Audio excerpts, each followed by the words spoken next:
Thank you for joining me for another Quick Hits conversation. I'm Dr. Robyn. With me today, I have Brandon Mahoney. He is the co-founder of LaunchPoint Labs, a startup studio and early venture funds, where he is an expert in creating sales departments. He is currently based in Oregon.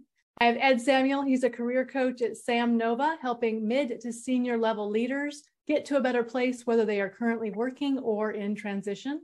I have Diane Helbig. She's the founder of Helbig Enterprises. She serves business owners and professionals who want to better realize outcomes with greater happiness. She is an author and the podcast host for Accelerate Your Business Growth.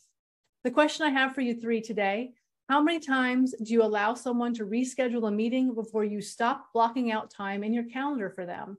A lot of it begins with the motivation and what the intent is when you're trying to engage someone and they want to engage you and they're asking you to block time off. If there's going to be kind of a win-win in that situation, I'm much more motivated. Maybe they're trying to sell me something, right? And I'm blocking, my time off for them. I'll get frustrated maybe way sooner. I start with this.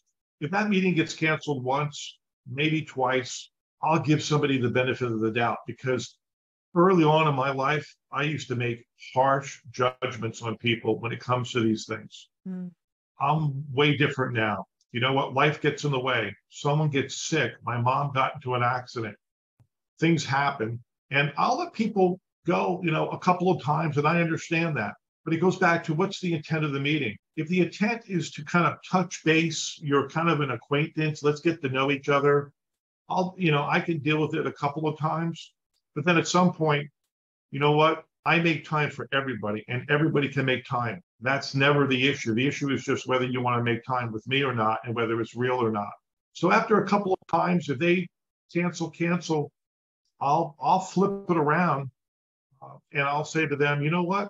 So you want to meet with me, go to my calendar system and book a time with me, and then I walk away. And then if they want to not do it, they don't do it. Mm-hmm. I would say, building on top of that, there's so many variables to this question. I mean, not just the purpose behind the meeting, but who are you meeting with? Is there a potential deadline that you're both trying to meet where you don't have a choice but to keep kind of giving into that, that situation? So I love it from that standpoint of, there's just so many variables. Just like if someone's trying to meet with me on my team, well, yeah, I do expect them to kind of play towards my calendar. However, if I'm trying to close a deal with a customer, I'm kind of at the mercy to a degree to them. I totally agree with both of those. And what's the reason? Like, is it that they reach out to you and say, I'm so sorry, this just came up, whatever it is, would love to reschedule? Or do they just not show up? Yeah. Right?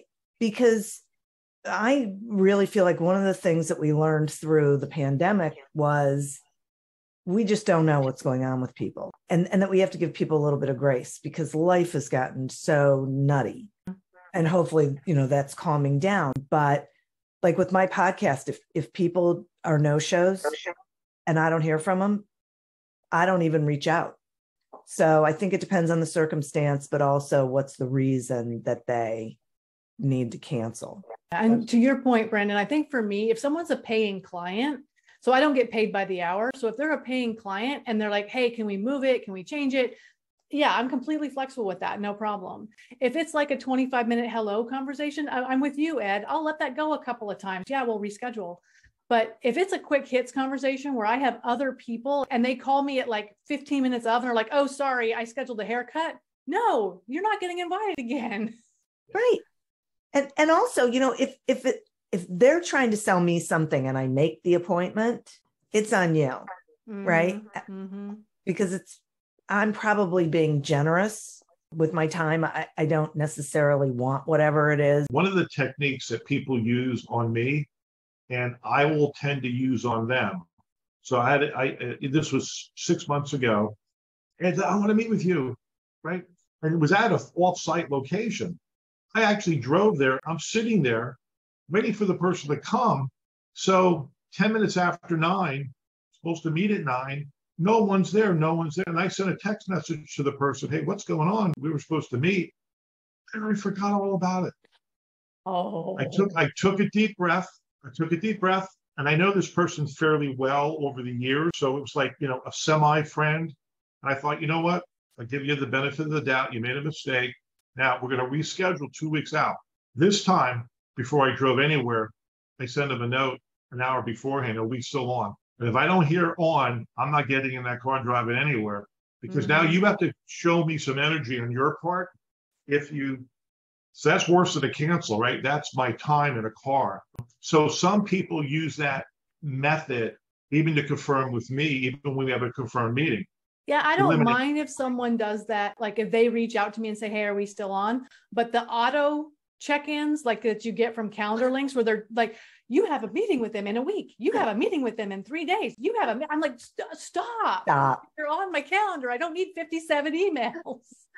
And I stopped meeting with people in person, depending on who they are, because of that. It's a huge time investment. So if it's somebody new, what I say is, let's jump on a quick call.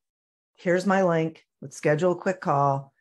And then if it makes sense, down the road, we can meet. Because I've had people reach out to me and say, I'd love to meet with you for coffee. It's like, okay, I am not meeting with anybody for coffee right now because I'm in the middle of whatever it is, but let's hop on a call. And they'll say, no, I want to meet in person. Okay, well, then you're going to have to wait.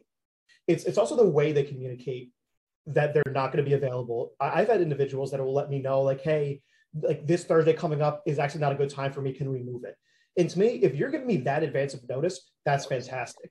But then yesterday I had somebody decline a meeting that was already accepted, but they declined it an hour after the meeting was already supposed to have taken place. Oh no. And to me, it's like, okay, someone wasn't really, didn't really care, essentially. I feel like it's different if they give you advance notice and they want to reschedule like that. I'm willing to like move stuff around probably more times than I would if they just didn't show up or called me at the last minute or whatever, especially if it's a powerful conversation, which is 2 hours in my calendar.